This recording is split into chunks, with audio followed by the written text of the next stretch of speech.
sharing aja di sini. Jadi masalahnya apa sih tuh di sini kalau pasien dengan penurunan kesadaran ini saya cerita juga dulu saya pertama kali lulus jadi dokter, internship begitu ketemu pasien penurunan kesadaran juga jujur saya juga bingung, saya nggak ngerti apa-apa, saya nggak tahu harus mulai dari mana, malah jadinya cuma anamnesis seadanya dan, nggak ada ujungnya gitu, nggak ada arahnya kita mau ke mana tuh nggak ada. Di sini ya lebih berat lagi apa ya kalau ini kondisinya gawat darurat, misal penurunan kesadarannya itu yang gawat darurat, terus habis itu kondisi pasien nggak stabil, belum lagi ada pressure mungkin dari keluarga, terus juga kitanya nggak tahu, kita juga nggak ngerti, lalu kita panik.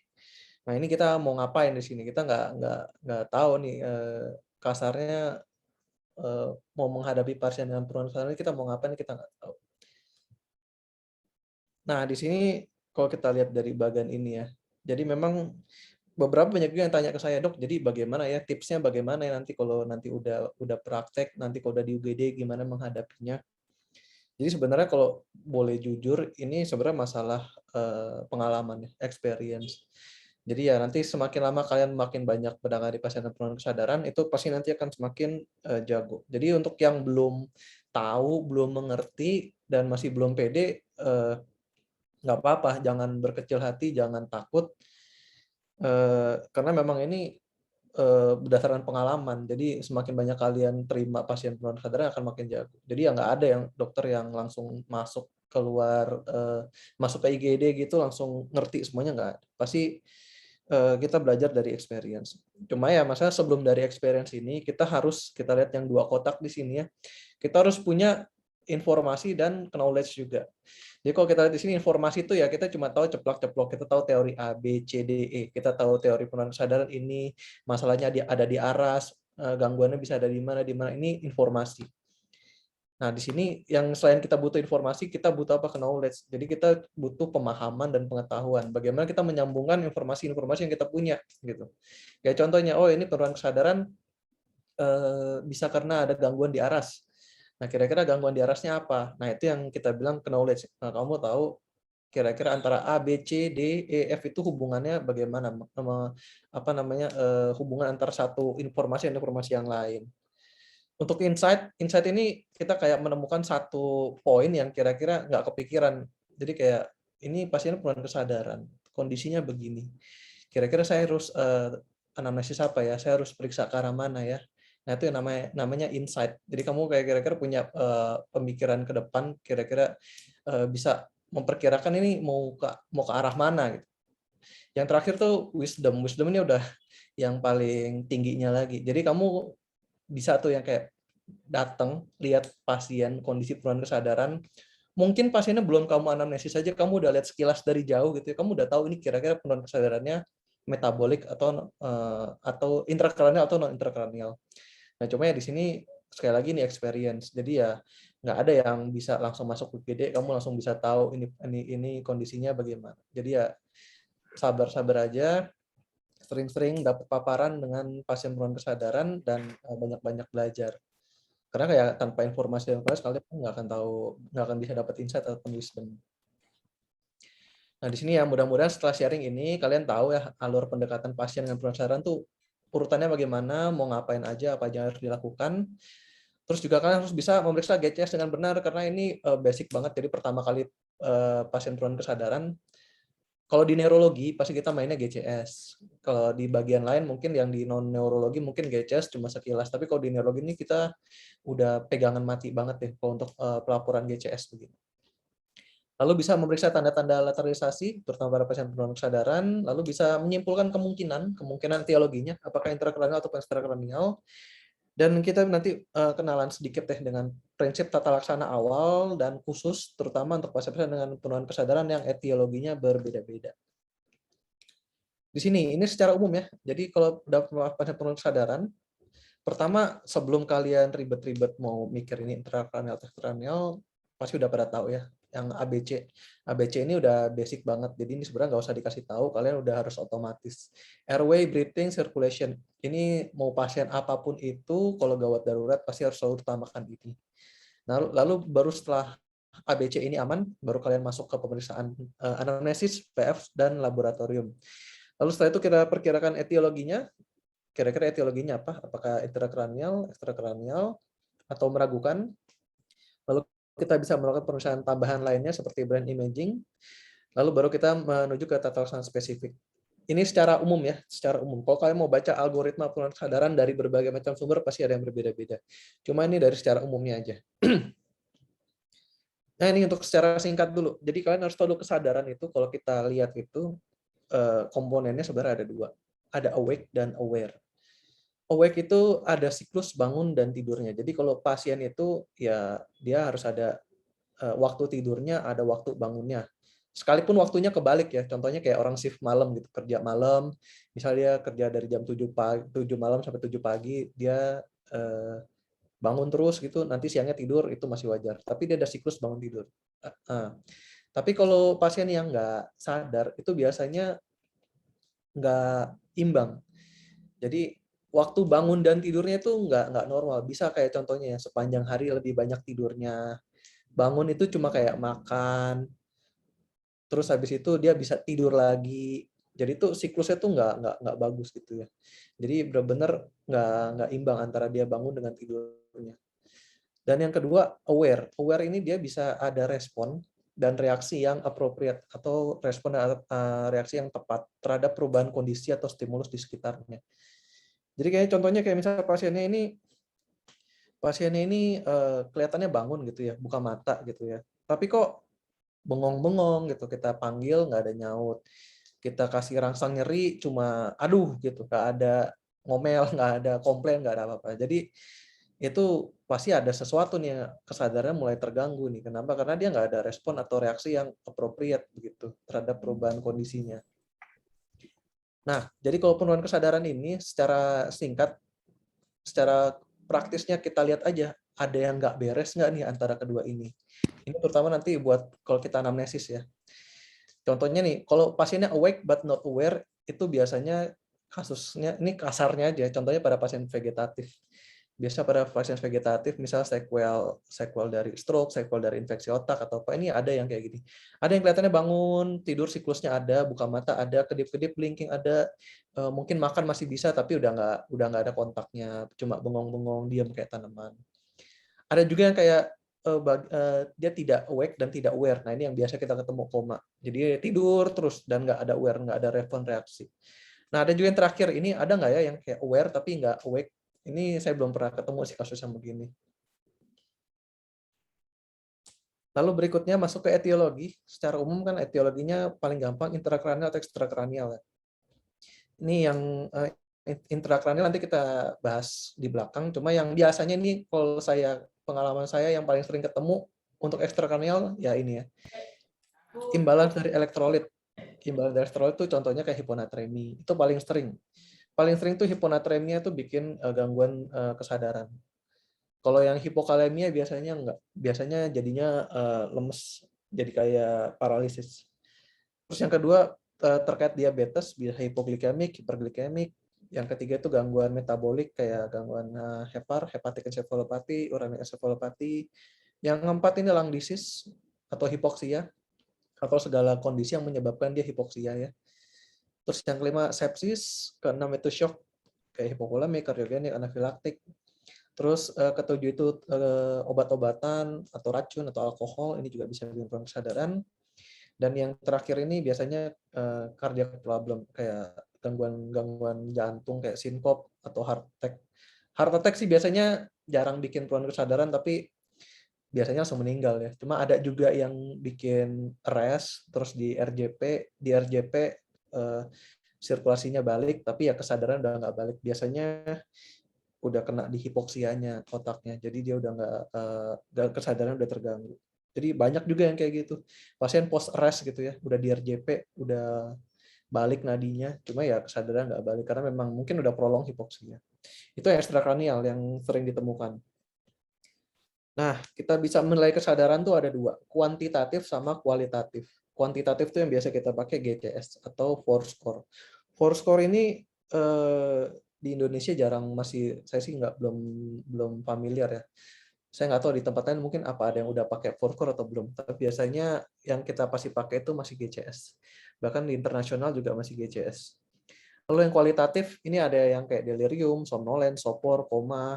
Nah, ini biasanya apa namanya? Dinilainya berbarengan ya. Jadi kadang-kadang kita bilangnya kesadarannya GCS-nya sekian, kita bilangnya oh ini delirium, ini somnolens, sopor atau koma. Tapi sih setahu saya belum ada apa ya, scoring baku gitu. Contohnya misalnya 14-15 itu delirium, 14-15 itu somnolen, belum ada sih setahu saya yang resmi ya. Kalau dari sumber luar negeri gitu belum ada yang standar konversinya. Tapi biasanya kalau di bawah 8 sih kita bilang koma. Di bawah 8 tuh biasa kita bilang koma, terus kayak sekitar 9 sampai 12 itu 13 tuh bisa kita bilang sopor. Mungkin yang antara 14-15 kita bisa bilang somnolen atau delirium. Cuma ya ini nanti berbeda-beda ya. Ada juga mungkin yang konversinya lain. Jadi nanti disesuaikan aja. Ini ya GCS sudah tahu lah ya cara GCS ini saya yakin pasti untuk penilaian eye, motorik dan verbalnya pasti udah tahu lah satu itu apa, dua itu apa, ini pasti udah tahu. Ini kan basic pasti pemeriksaan bisa dibaca sendiri. Kalau yang four score juga mirip GCS sebenarnya dia cuma ada beberapa tambahan aja ini terutama untuk pasien-pasien yang terintubasi. Jadi ada tambahan yang respiration itu ada lihat yang intubasi dengan penggunaan ventilator atau non ventilator, lalu lihat juga breathing pattern-nya. Lalu juga di sini untuk force score ini dia lebih bagus untuk menilai refleks dari batang otak, makanya dia ada komponen brainstem reflex itu. Dinilai kayak pupillary response, ukurannya, sama refleks kornea. Bedanya di sini. Biasanya sih yang pakai ini di ICU. Tapi kalau biasa untuk pemeriksaan awal gitu di gawat darurat sih kita pakainya GCS. GCS ini udah sekitar hampir berapa nih? 74 berarti ada hampir 40 tahun lah ya. Ditemukan oleh Graham Tisdale, Brian Jennett di Glasgow University di Skotlandia. Baru pada tahun 1980 itu penggunaannya meluas saat direkomendasikan oleh ATLS, terutama untuk pasien trauma. Jadi sebenarnya penggunaan GCS ini awalnya hanya untuk pasien trauma. Nah, baru di 1988 itu mulai digunakan oleh WFNS, World Federation of Neurological Societies, untuk grading perdarahan subarachnoid. Nah, saya juga nggak tahu nih gimana perkembangannya, tapi hingga saat ini banyak sudah mulai digunakan dari berbagai pedoman klinis dan bukan hanya untuk kasus trauma. Jadi hampir semua pasien itu rata-rata penurunan kesadaran kita cek GCS-nya.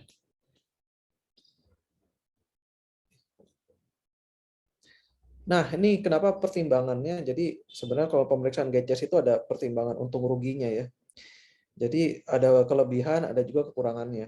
Untuk kelebihannya dia tuh sederhana, mudah, jadi gampang dilakukan dan cepat dilakukan dan dia dikenal luas di seluruh dunia. Jadi kalau lu ngomong GCS-nya misalnya E3, M5, V2, mau ngomong ke orang Inggris, mau ngomong ke orang Italia, ke orang Spanyol atau apa, mereka udah bisa ada gambaran mengenai pasiennya. Jadi memang benar-benar udah worldwide banget, udah luas di seluruh dunia, dikenal luas.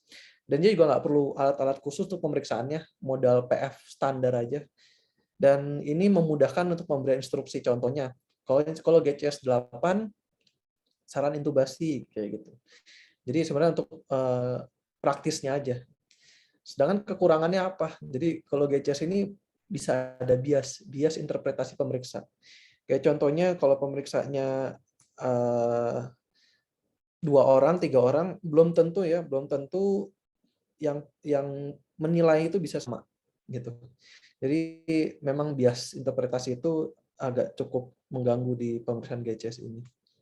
Dan kedua, bias akibat kondisi pasien, ini nanti kita bahas di belakang.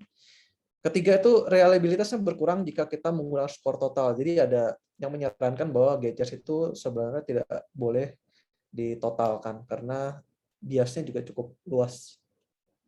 Terus juga dia nggak bagus untuk menilai refleks batang otak karena komponen penilaian batang otaknya nggak sebagus yang four score. Lalu juga tidak dapat menilai fungsi kortikal luhur, bahasa atau kognitif.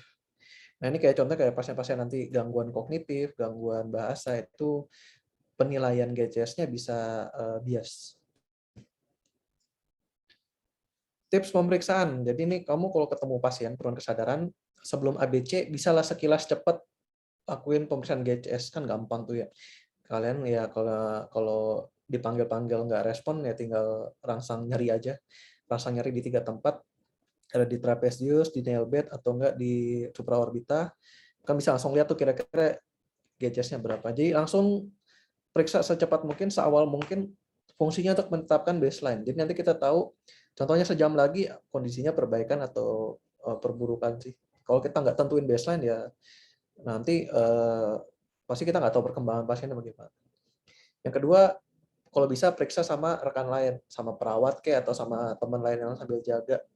Jadi untuk menyamakan persepsi, kira-kira ini AI-nya benar nggak ya 3, ini benar nggak ya 2. Karena yang tadi, karena bias antar pemeriksa itu bisa ada gitu. Jadi ya untuk meminimalisir biasnya boleh diperiksa sama-sama.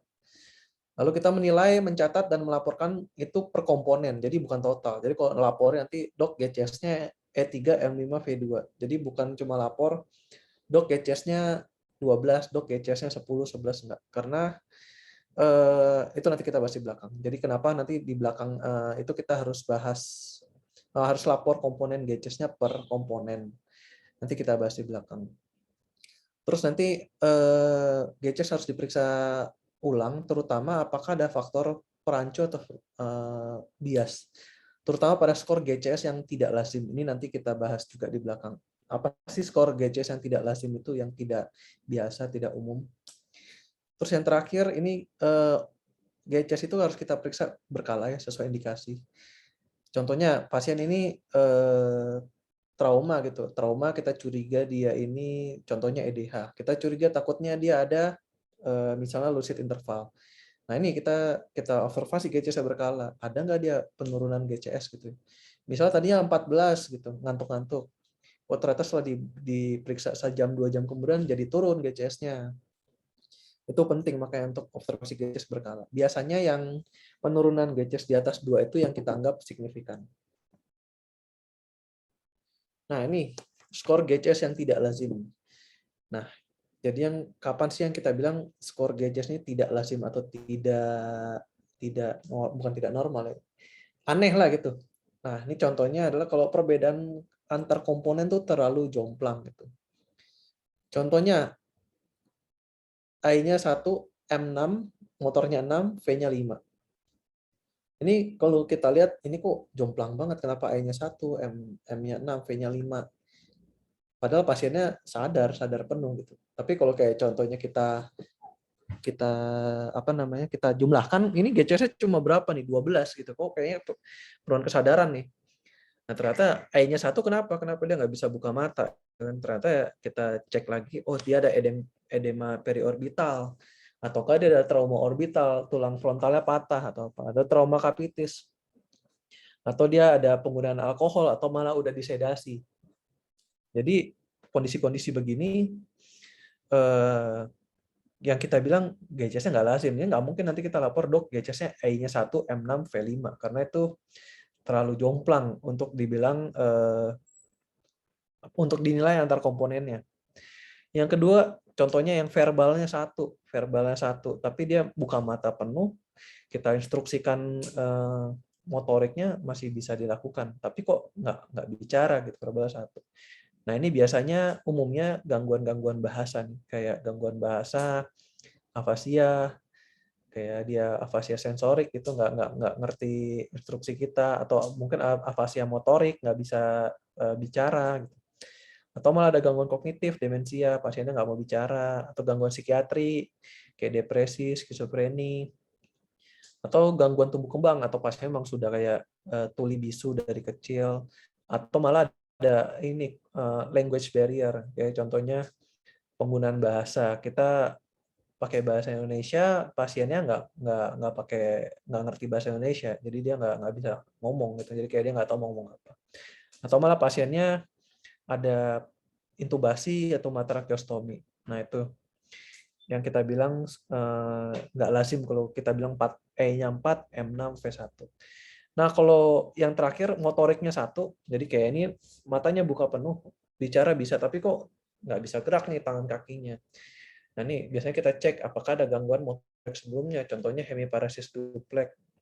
Hemiparesis duplex itu kayak pasien ini dulu misalnya 5 tahun lalu pernah punya hemiparesis kanan stroke, terus ternyata sekarang kena stroke lagi, kena hemiparesis kiri. Jadi kesannya dua-dua itu nggak bisa bergerak.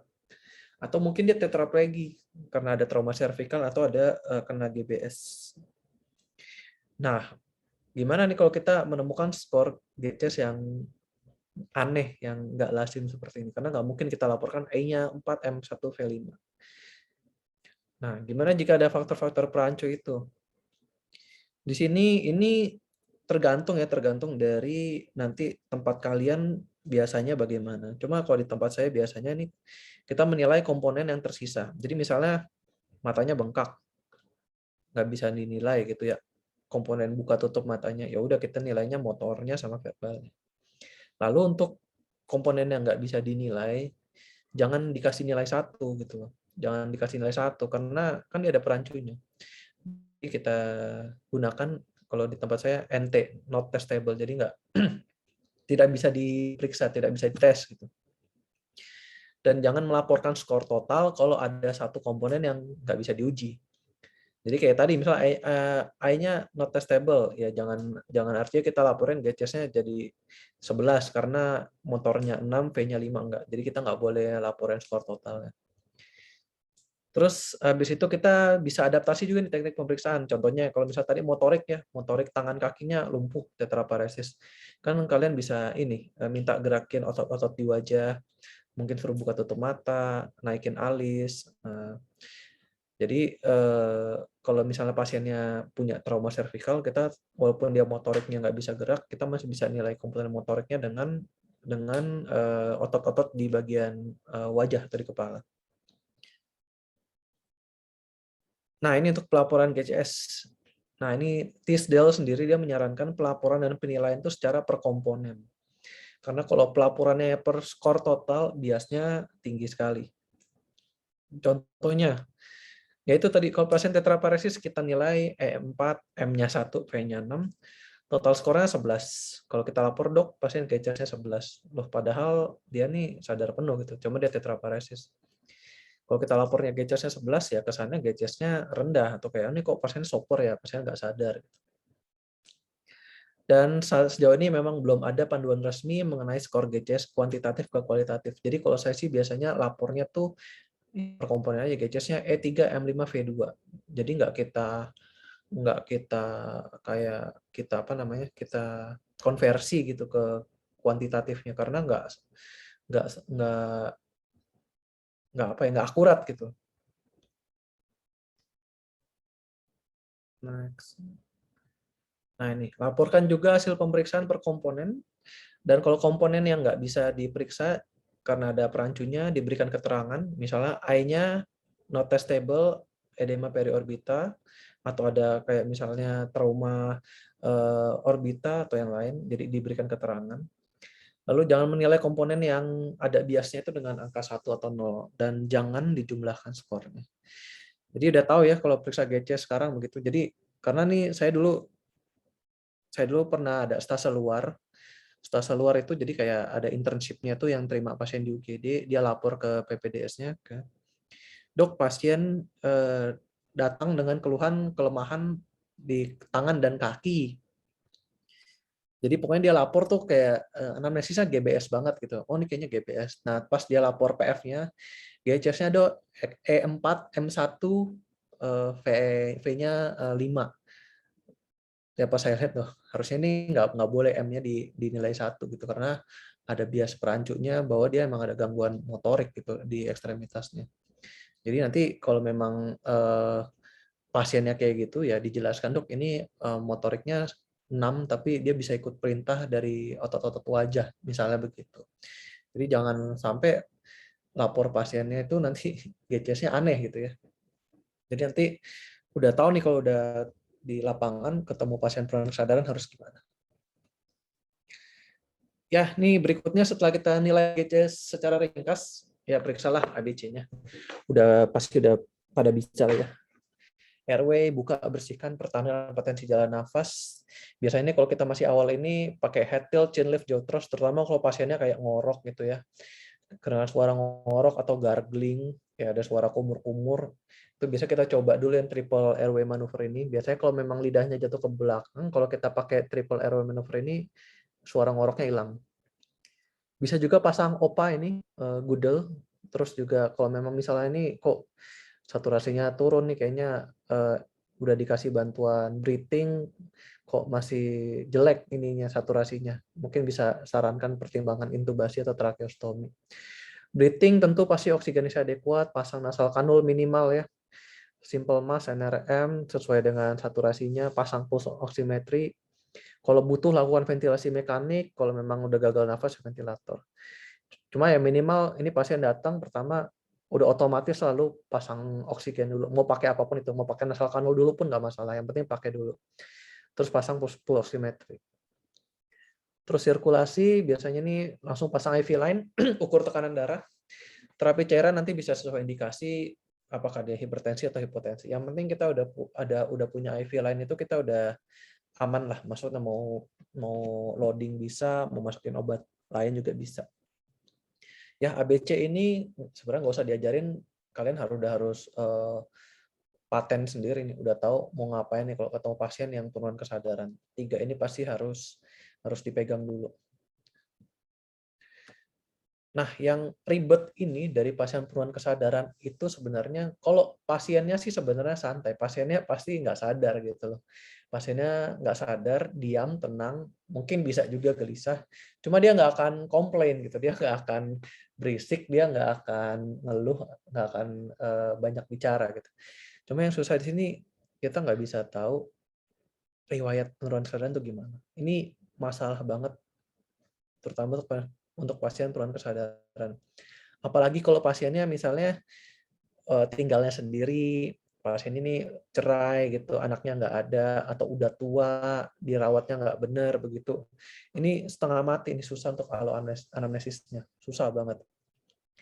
Tapi kalau memang bisa untuk alo anamnesis itu, kita harus pertama banget ya tentukan baseline awal sebelum masuk rumah sakit.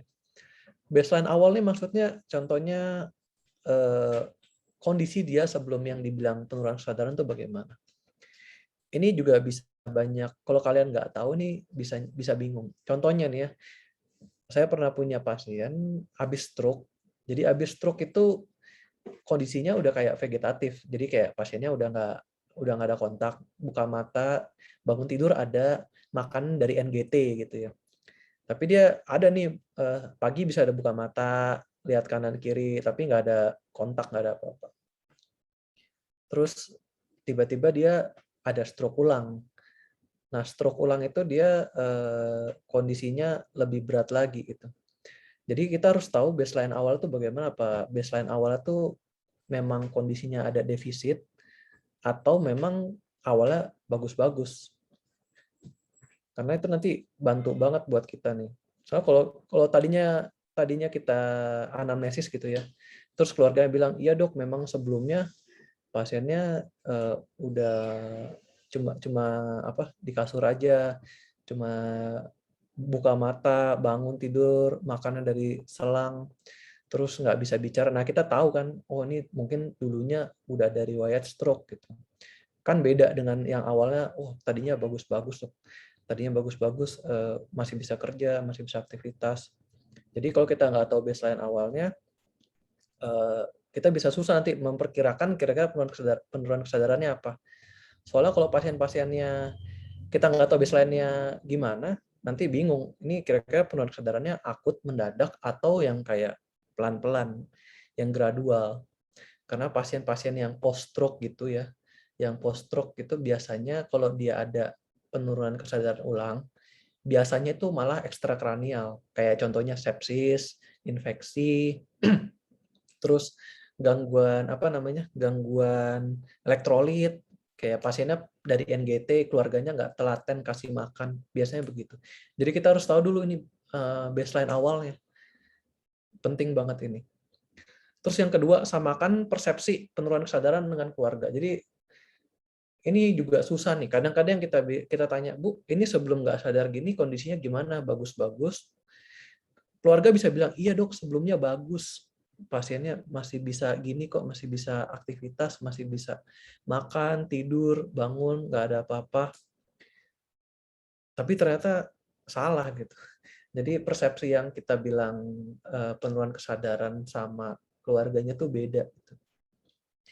Ternyata setelah kita dalamin lebih jauh, ternyata pasiennya tuh udah 1 bulan lah atau 1 minggu udah mulai ada kayak gangguan perilaku, perubahan sifat, jadi gampang pelupa, mudah marah, atau malah jadi perlambatan kognitif kayak gitu. Nah, itu kan sebenarnya udah ada gangguan tanda-tanda gangguan kesadaran kan. Tapi kalau menurut menurut keluarga pasien mungkin itu, mungkin ini lupa-lupa biasa aja lah, mungkin ini pasien lemes-lemes doang. Jadi kadang-kadang kalau kita anamnesisnya nggak telaten, nggak tajam gitu ya, kadang-kadang kita bisa miss gitu. Sebelumnya baik-baik aja, Bu. Iya, baik-baik aja kok, masih bisa aktivitas gitu kan. Ternyata pas kita dalamin aktivitasnya sehari-hari cuma bangun, makan, terus tidur lagi, bangun, makan, terus tidur lagi. Ternyata udah lama pasiennya ada gangguan-gangguan kognitif. Jadi kita salah diagnosisnya. Yang tadinya ini pasiennya contohnya misalnya infeksi atau tumor, tapi kalau karena kita anamnesisnya nggak tajam, ibunya bilang, ya dok baru kemarin nih nggak sadar kayak gini, kita bilang stroke, ternyata salah. Jadi harus penting ini samakan persepsinya penurunan kesadaran. Terus yang ketiga onset dan durasi, ini mirip-mirip ya. Jadi onset dan durasi ini yang kayak tadi saya bilang, kadang keluarga bilang kemarin itu belum tentu kemarin, jadi harus lebih dipertajam dan dipertegas. Ini hubungannya sama yang nomor 2 tadi, persepsi tadi. Karena bisa aja penurunan kesadarannya yang benar-benar kayak orang pingsan, nggak bangun-bangun itu 1 hari bisa, tapi udah mulai lemes-lemes, ngantuk-ngantuk, udah semingguan bisa. Yang tadinya sebenarnya dia gangguan kesadarannya gradual, tapi pasiennya itu nggak ngerti, jadi dia baru bilang itu penurunan kesadaran itu pas benar-benar nggak respon, malah jadi di kita salah, yang harusnya penurunan kesadaran gradual, kronik, malah kita anggap akut. Jadi penting nih kita tanyain onset dan durasinya. Lalu keempat, tanda dan gejala defisit neurologis. Ini biasanya sih kita tanyanya, Bu, lihat pasiennya itu masih ada gerak-gerak enggak? Misalnya kayak apa, masih ada kayak garuk-garuk atau tangannya gerak atau apa. Ini biasa kita tanyanya gitu. Terus kita tanya lagi, kira-kira ada yang kelihatan lebih aktif nggak sisinya? Apa lebih kanan lebih aktif atau kiri lebih aktif? Jadi kayak kita mau carilah ada kesan lateralisasi nggak di pasien ini. Biasanya bisa kita juga lihat nih pasiennya. Biasa kalau pasien hemiparesis gitu ya. Kalau tiduran, biasanya kaki satunya tuh nekuk, kayak nekuk nekuk di lutut gitu. Tapi kaki satunya ngeplek, lemas gitu. Jadi benar-benar jatuh rotasi eksternal. Jadi kalian kalau udah biasa lihat nanti bisa tahu lah, ini kira-kira hemiparesis kanan nih. Jadi memang nggak simetris. Ntar tangan kirinya bisa kayak garuk-garuk kepala, bisa gelisah gerak kanan kiri, tapi yang satu sisinya bisa kayak nggak ada gerakan sama sekali. Terus juga tanda dan gejala penurunan kesadaran yang sistemik metabolik, kayak contohnya kalau kita curiga hepatic encephalopathy ya lihatlah ada asites atau enggak, atau tanda-tanda liver failure yang lain kan banyak tuh yang kayak kaput medusa atau apa segala macam, atau yang kayak renal encephalopathy yang uremik gitu, kita bisa lihat kayak ini pasiennya edem nggak, kakinya bengkak-bengkak atau enggak, atau ada kayak rongki di paru-parunya atau gimana. Jadi itu bisa lihat ke tanda-tanda sistemik metabolik. Atau contohnya kayak yang trias Whipple-nya hipoglikemi yang mungkin ada keringat dingin, terus lemas atau apa, itu juga bisa kita tanyakan atau kita lihat. Terus kondisi pasien saat ditemukan. Nah, ini juga bisa jadi clue nih. Kayak contohnya ketemunya di mana, Bu? Gitu kan. Oh iya, ketemunya di apa? Misalnya kayak di kamar mandi jatuh. Nah, kita bisa lihat lagi nih posisi jatuhnya gimana, kepalanya di mana, ada bentur atau enggak. Jadi bisa kira-kira ini pasiennya stroke baru jatuh terus nggak sadar, atau nih pasiennya kepleset, kebentur kepalanya baru dia nggak sadar. Karena kan jadinya beda, satunya stroke, satunya trauma. Jadi perlu juga tanya kondisi pasien saat ditemukan. Kayak apakah pasien ketemunya di contohnya di kasur lagi tidur atau gimana, atau ketemunya udah jatuh dari tempat tidur atau gimana. Jadi kita bisa kira-kira ini kondisinya penurunan kesadaran karena apa. Biasanya kalau ketemunya tuh kayak lagi di tempat tidur, tidur-tidur terus, itu biasanya penurunan kesadaran yang gradual. kayak misalnya metabolic encephalopathy atau stroke pas tidur gitu, itu bisa. Atau kayak hipoglikemi, hiperglikemi. Tapi kalau misalnya pasiennya ketemunya di kamar mandi, jatuh gitu ya, di ruang tamu, udah tengkurap atau apa ya, itu kemungkinan stroke vaskuler atau memang ya kepleset jatuh trauma. Tapi kalau pasien-pasien infeksi, tumor gitu biasanya sih nggak ketemu yang kayak mendadak jatuh di mana gitu, enggak. Riwayat medis dan pengobatan lain ya ini pasti lebih ke ini ya kayak DM gitu ya.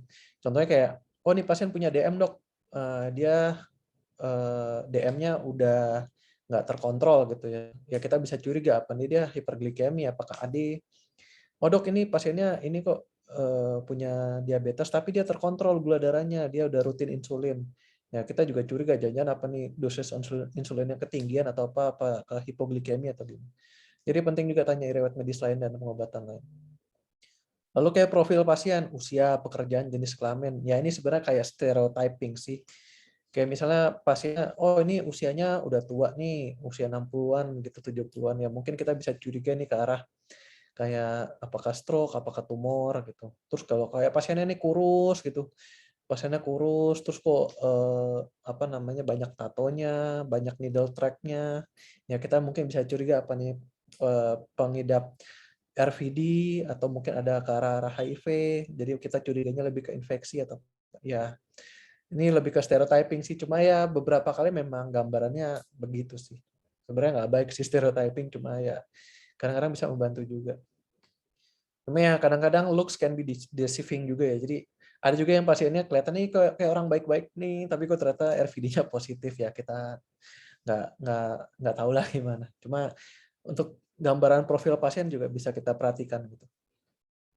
Terus terakhir riwayat kejang ini penting. Jadi misalnya, oh ternyata nih pasien ini punya epilepsi sebelumnya. Terus tadi di rumah kejang, udah berhenti, tapi kok nggak sadar-sadar gitu ya. Ini biasanya kita curiga kayak ke status epilepsi yang non-konvulsif. Jadi penting juga nih kalau misalnya pas iya dok ada riwayat kejang, jadi kita tanya kapan kejangnya, berapa lama kejangnya, frekuensinya berapa kali kejangnya, postiktalnya gimana, maksudnya postiktal setelah kejangnya gimana. Biasanya tuh kalau kejang kalau nggak ada masalah apa-apa sih sejam 2 jam udah kembali ke baseline awal. Tapi kalau dia ada prolong kayak status epilepsi gitu, dia bisa penurunan kesadarannya prolong, jadi nggak jelas itu penurunan kesadarannya ternyata karena epilepsinya. Ya, jadi ini aloanamnesis ini penting deh. Jadi ya di sini ya penting juga buat kita tahu kalau kita tanya ini mau arahnya kemana, tanya ini mau arah kemana. Jadi bukan cuma tanya untuk menuin checklist. Jadi kita harus tahu juga mau nyari apa sih gitu loh buat ke arah diagnosis pasiennya. Dan yang penting juga ini yang berkali-kali saya tekankan juga nih ke teman-teman, kita harus tanya soft sign ya. Soft sign ini kayak kalau misalnya gangguan neurologis tuh dulu saya diajarin gampangnya ada 4 gangguan. Gangguan motorik, sensorik, otonomik, sama terakhir kognitif, gangguan fungsi luhur. Gangguan motorik itu gampang banget dilihat dan gampang diperiksa. Sensorik itu bisa diperiksa walaupun memang beberapa agak rumit. Otonomik itu juga masih bisa kita lihat gitu, masih bisa kita periksa. Tapi kadang-kadang yang terakhir ini yang fungsi luhur ini jarang ada yang nanyain gitu loh. Karena ini biasanya tanda-tanda soft sign ini tuh subtle gitu. Jadi nggak jelas, insidious, pelan-pelan, tahu-tahu pasiennya udah gangguan kognitif aja. Ini biasanya saya dapat di pasien tumor atau di pasien infeksi. Meningitis TB itu sering banget kayak gini. Kayak ada gangguan orientasi, gangguan memori, konsentrasi, gangguan bahasa, perubahan perilaku, atau mood swing. Jadi ini pernah dapat pasien, waktu itu ini kayak pasien ini kerja di salon gitu ya. Penurunan kesadaran. Penurunan kesadaran itu kayak udah katanya baru 1 minggu sih, baru 1 hari. Tapi ternyata setelah kita telusuri, ini pasien ini udah ada gangguan kognitif itu udah dari 3 bulan. Jadi kayak kita tanya, ibu ini kerjanya apa? Kita tanya, oh ini ibu kerjanya di salon gitu kan. oh terakhir kali kerja sebelum nggak sadar ini kapan? Kan bapaknya ngaku katanya ibunya ini nggak sadar kemarin. Nah kita tanya kan, memang ibu dulu kerjanya apa? Oh salon. Udah berapa lama kerja di sana? Oh udah sekitar 3-4 tahun dok. Oh terakhir kali kerja bisa kerja normal kapan? Bapaknya bilang, oh ya dok terakhir kali bisa kerja 3 bulan lalu gitu kan. Lah kenapa 3 bulan lalu pak? Kan baru nggak sadarnya kemarin gitu. Ternyata bapak bilang, iya dok dari 3 bulan lalu tuh katanya kerjanya udah mulai nggak bagus, sering salah-salah, ngaco-ngaco. Jadi ya dia disuruh istirahat aja sama salonnya. Nah ternyata kita udah lihat kan, oh dari 3 bulan ini orang punya gangguan kognitif nih, pasti ada sesuatu nih di otaknya gitu. Ini yang kadang-kadang nggak ke detect, nggak ditanya sama kita gitu. Kita kadang-kadang lupa gitu. Kita terlalu fokus ke tanda-tanda yang jelasnya, tapi tanda-tanda yang soft-nya begini nggak kita tanya. Jadi jangan lupa ya kayak gini ya. Biasanya sih yang saya tanya ini ya, ada perubahan aktivitas sehari-hari nggak? Masih bisa kerja normal nggak? Gitu. Nah ini tipsnya buat anamnesis harus sabar ya. Sabar, sabar, dan sabar. Sabar nanyanya, sabar juga kalau alo anamnesisnya itu jawabannya nggak jelas, jawabannya nggak tegas gitu, banyak deh pokoknya nanti kalau kalian temui begini, apalagi kalau keluarganya juga nggak tahu gitu, mau nggak mau ya kita cuma bisa dapat informasi seadanya. Terus jangan males kalau ada kelewatan. Jangan malu juga atau males kalau ada pasien kalau kita lupa gitu, oh lupa tanya ini nih. Nah, ya udah kita balik lagi ke keluarganya, tanya lagi. Jadi kadang saya anamnesis juga bisa bolak-balik tuh, bisa bolak-balik 3-4 kali. Aduh, lupa yang ini, balik lagi tanya. Lupa yang ini, balik lagi tanya. Oh, nggak jelas yang ini, saya balik lagi tanya gitu. Jadi jangan malu atau jangan males lah intinya. Gitu. Terus cross check ini juga penting. Jadi kalau pada anamnesis, kalau alo anamnesis gitu, misalnya pertama kita anamnesis dengan ibunya, ibu keluarga gitu ya. Ya nanti tanya lagi ke keluarga yang lain yang dekat, contohnya misalnya suaminya atau anaknya. Jadi jangan cuma nanya ke satu orang, karena belum tentu yang kita tanya itu ngerti jelas gitu kan. Kalau bisa sih tanya yang benar-benar ngerti ke kondisinya dan di cross check ulang. Terus yang keempat, open question itu memang sebenarnya teorinya kita open question ya. Jadi selama ini diajarin kan, Ibu bisa jelaskan bagaimana kondisinya bla bla bla bla. Jadi kita kan nggak boleh katanya nggak boleh pertanyaan tertutup gitu. Sebenarnya bagus open question, tapi ya itu kalian harus tahu kapan kalian bisa pegang kontrol pembicaraan. Karena kadang kalau kita open question malah jadinya kemana-mana, kabur. Ini ibunya nggak jelas ceritanya kemana, mau cerita apa, nggak jelas. Jadi kita harus tahu kapan berhenti, kapan kita harus maaf, saya mau tanya yang ini. Jadi jangan juga dibiarin itu alo anamnesisnya tuh jadi benar-benar open dan nggak ada arahnya gitu ya. Jadi kapan kita harus berhenti, kapan harus kita carry on terusin. Oh ya, terus Bu, boleh cerita lagi gitu. Ya. Nah ini biasanya ini ada gangguan stereotipik neurologi. Jadi kalau misalnya ketemu gejala-gejala begini, biasanya sih ini ada masalah di neurologinya ya, kayak penurunan kesadaran, bisa akut, bisa gradual, kejang, bangkitan, itu bisa status epilepsi, atau defisit nervus cranialis, ini hampir pasti gangguannya neurologi, kayak dysarthria, hemiplegia fasial, atau diplopia, atau yang lain-lain. Gangguan motorik, ini pasti. Kalau pasien kayak hemiparesis sebelah, itu kemungkinan besar ya pasien gangguan neurologi. Gangguan sensorik, lalu gangguan keseimbangan, kayak vertigo, ataksia, atau movement disorder, kayak tremor, dystonia. Ini ya, gejala-gejala stereotipik neurologi begini. Tapi kalau kayak sesak nafas gitu ya jangan ke neurologi dulu lah mikirnya. Bisa bisa ke tempat yang lain lagi. Oh ada juga biasanya sakit kepala. Sakit kepala itu juga gejala yang stereotip neurologi walaupun nggak semuanya itu masuknya ke neurologi. Jadi nanti kalau misal kalian dapat pasien dengan ada gejala stereotipik neurologi ya lebih mikir ke neurologi dulu aja. Kayak contohnya pasien ini hemiparesis kanan gitu ya. ya mikirlah ke stroke dulu gitu. Jangan mikir ke yang gangguan metabolik yang lain-lain dulu. Ya, jadi ya kalau mau gampangnya sih, kalau saya pertamanya biasanya dari gejala stereotipik itu saya coba kelompokin dulu apakah masuk ke salah satu dari 4 ini. Apakah dia gangguan di vaskular, apakah dia trauma, apakah dia infeksi, apakah dia onkologi. Biasanya saya bagi ke 4 ini dulu. Nah, misalnya nggak masuk ke 4 ini, barulah kita lihat apakah dia memang punya riwayat epilepsi ataukah ada gangguan saraf tepi. Gangguan saraf tepi bisa loh bikin penurunan kesadaran, contohnya pasien GBS yang varian Bickerstaff encephalitis itu bisa ada gangguan kesadaran. Lalu gangguan gerak, lalu neurobehavior. Gangguan gerak tuh juga bisa ini loh, bisa bikin penurunan kesadaran, contohnya yang akibat obat-obat haloperidol itu yang NMS neuro apa ya lupa deh. Pokoknya yang akibat haloperidol itu lah dia jadi NMS. Terus neurobehavior juga kadang-kadang ini pasien-pasien yang demensia atau apa bisa seakan-akan dia kayak gangguan kesadaran, tapi sebenarnya dia demensia aja atau depresi. Berikutnya, nah ini kalau ada pasien penurunan kesadaran, kira-kira apa yang mau kita periksa gitu, PF-nya atau apa sih? Minimal kita bisa meriksa tanda lateralisasi. Jadi kita cari ada lateralisasi atau enggak. Tujuannya apa? Menentukan lokasi topis lesi.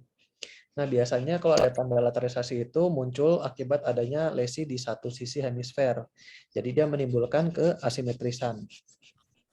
Nah, jadi kalau kita ketemu tanda lateralisasi ini dapat mengarahkan kemungkinan biologinya itu ke penyakit dasar yang intrakranial. Jadi kita lebih mikir dulu lah, ada hemiparesis kanan gitu ya. Kita mikir dulu dia lebih ke apa namanya? Lebih ke intrakranial dulu lah sebelum kita mikir ke yang lain. Kecuali dia memang dulunya ada riwayat stroke gitu ya. Misal dulu dia ada riwayat stroke, hemiparesis kanan, terus sekarang tanda-tandanya lebih ke arah gangguan metabolik ya, itu bolehlah kita bilang ini sequel stroke-nya yang dulu. Cuma kalau misalnya lateralisasi ini baru dan akut gitu ya, ya bisa. Ini kita lebih mikir ke apa intrakranial dulu. Nah masalahnya kalau pasien sadar itu gampang kita lakuin, minta diangkat tangan aja kayak kita. Tapi kalau pasien penurunan kesadaran susah gitu, nggak segampang itu. Jadi ada beberapa hal yang harus kita perhatikan. Ini beberapa pemeriksaan sederhana ya yang bisa kita lakukan ya. Pertama dari mata dulu aja. Mata kita bisa lihat ukuran pupilnya gimana, anisokor nggak, kanan kirinya sama atau nggak. Kan bisa kan periksa refleks cahaya langsung ataupun tidak langsung, tinggal pakai pen light. Kita lihat tuh refleks pupilnya gimana, ukuran pupilnya gimana. Terus juga kita bisa lihat ada nggak deviasi mata ke salah satu sisi. Biasanya kalau ada deviasi mata ke salah satu sisi itu ada sesuatu lah, ada gangguan sesuatu di sistem deviasi konjugatnya. Terus habis itu kita lihat turun dari mata ke wajah. Kita lihat ada nggak asimetris facialis. Nervus 7-nya kira-kira ada asimetris nggak? Ada kesan apa namanya lateralisasi nggak? Biasanya caranya kita rangsang tekan di bagian supraorbita, atau ini kita lihat pas GCS, pas pemeriksaan GCS kan ada rangsang nyeri ya. Kita lihat aja tuh, biasanya mukanya bisa menyeringai kayak grimacing gitu. Bisa kita lihat nih kira-kira ada wajahnya nggak, sebelah kanannya atau kirinya tertinggal atau enggak. Ini juga salah satu pemeriksaan yang sederhana ya, jadi bisa kalian lakukan lah ini dimanapun. Terus habis wajah kita turun ke ekstremitas. Jadi habis dari ini biasa kita ke ekstremitas. Biasanya kalau dari ekstremitas karena pasiennya kita nggak bisa instruksiin, kita cuma bisa observasi. Pertama biasanya kita lihat observasi gerakan spontannya. Misalnya misalnya pasien datang penurunan kesadaran, gelisah nih, gerak kanan kiri, gerak kanan kiri. Nah pas dia gerak-gerak gelisah gitu, kita lihat ada nggak sisi sebelahnya yang kelihatannya lebih inaktif daripada salah satu sisinya.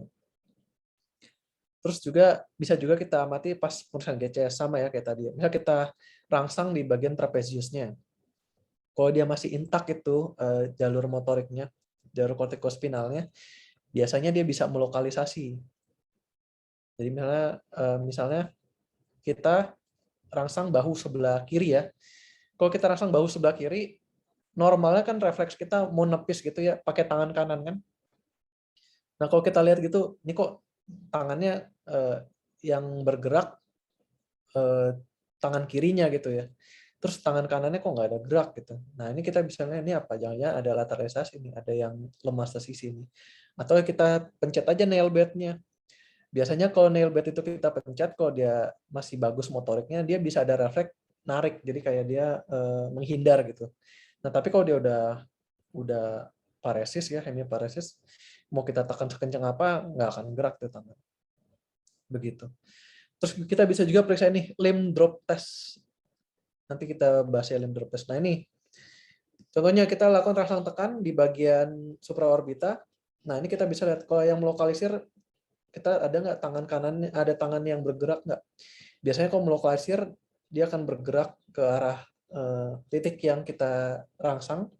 Tapi kalau paresis, udah biasanya dia ngeplek, nggak akan bergerak. Terus kita juga bisa lihat posisi kakinya. Biasanya posisi kakinya kita lihat pas dia resting posisi, dua-duanya lurus gitu ya, nggak tertekuk. Biasanya posisinya rotasi eksternal, karena dia hipotonus. Kalau kita, contohnya kalau kita lurusin kaki kita gitu ya, karena ada tonus ototnya, kaki kita hadapnya lurus ke depan dua-duanya, tinggi gitu, jempolnya ngadap ke langit-langit. Tapi kalau pasien stroke nanti kita bisa lihat jempolnya ini akan posisi kakinya akan rotasi eksternal.